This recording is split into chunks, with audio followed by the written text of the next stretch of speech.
Right now, I'm a professor of transpersonal psychology at Akamai University, aka MAI University in Hawaii. And what we do is we work with adult students, helping them get their masters and dissertations.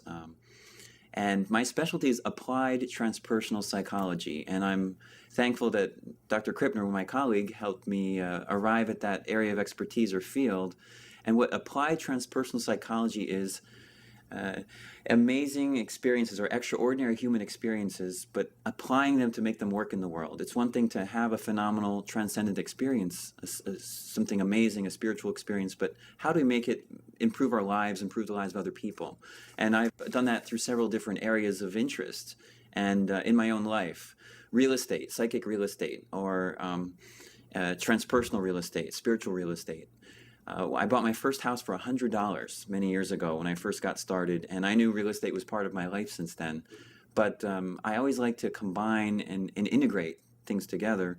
So I hired a strategic advisor, Gigi Van Decter, to help me look at real estate from a higher level perspective. And combining that with feng shui, with astrocartography, with astrology, with numerology, with simply pricing the house right. So we do everything practical that makes sense, but also add this mysterious element to bring back the soul into real estate.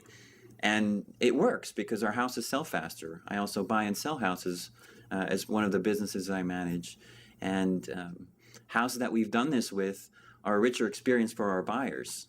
My dissertation was on psychic dreams in real estate, predictive, precognitive dreams.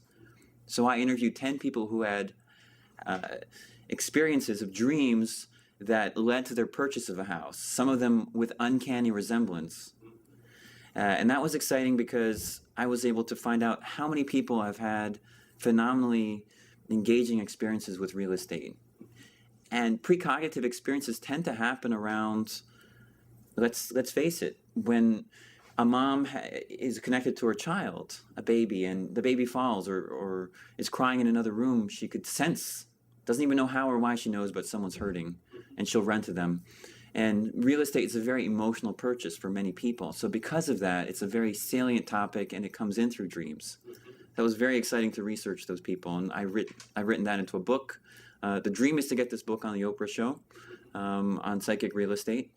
And along that line is a radio, TV, media project called Real Estate Renaissance. It'll be an internet TV show. It could even be syndicated on a public TV show. But the key is interviewing people who are doing things progressively with real estate, with an eye to the future. Right now, that market's really hurting. And a lot of people are hurting economically. So I'd like to see other ways of perceiving, other higher levels of awareness, creative solutions to the real estate problem.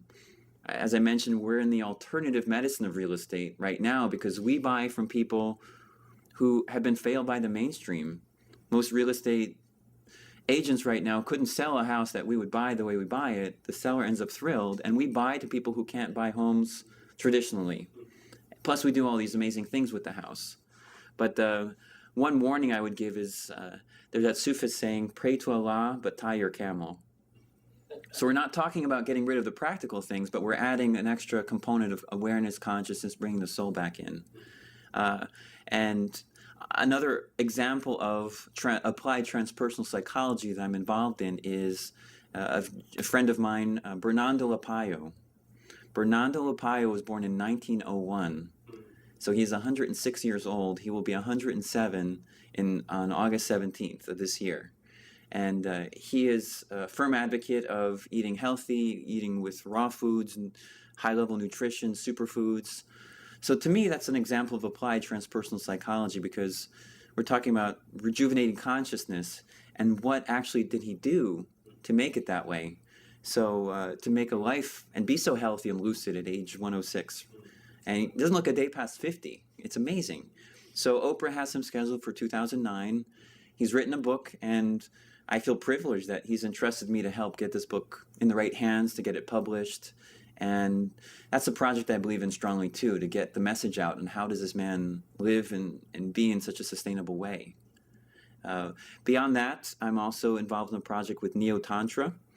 And this is a friend of mine who's asked me to create an interview or video of examples of using metaphysical, spiritual, higher level ways of connecting in relationships for men and women or for partners of the same sex. It doesn't really matter, but the key is to connect, but connect with a deeper level of meaning. So that's another project, connecting on the level of human sexuality. And one of my colleagues, Stanley Krippner, has invited me to present a poster with him in the SSSS conference in November, Puerto Rico, the Society for the Scientific Study of Sexuality. And we'll be presenting a poster on transcendent sexual experiences. So that's another example of adding and integrating together sexuality from the standpoint of what doesn't work, how to make it work, and what works, how to work better by interjecting the spiritual element, the transpersonal element, so a deeper level of connecting. Stanley Krippner, Ruth Richards, my dissertation chair, Alan Combs, they've all just been such a nurturing community. And Saybrook was a place I could study what I wanted, but doing it in an extremely rigorous way. I could not have learned what I've learned studying anywhere else. And it let me discover my own path in life, so to speak, and do it in a disciplined, rigorous way.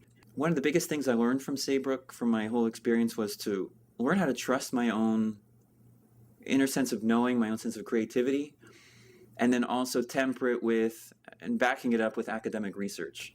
And that's my own work in transpersonal psychology, where I've had unusual perceptions since I was a kid. I had dreams that would end up happening later. I would have unusual senses of energy, but that could be sort of woo-woo. But Saybrook takes the woo-woo out of it because we have the scholarly research to back it up and to look at things critically. So that's a way of thinking that anyone who has a passion for thinking independently, thinking progressively, raising consciousness should really visit Saybrook and check it out.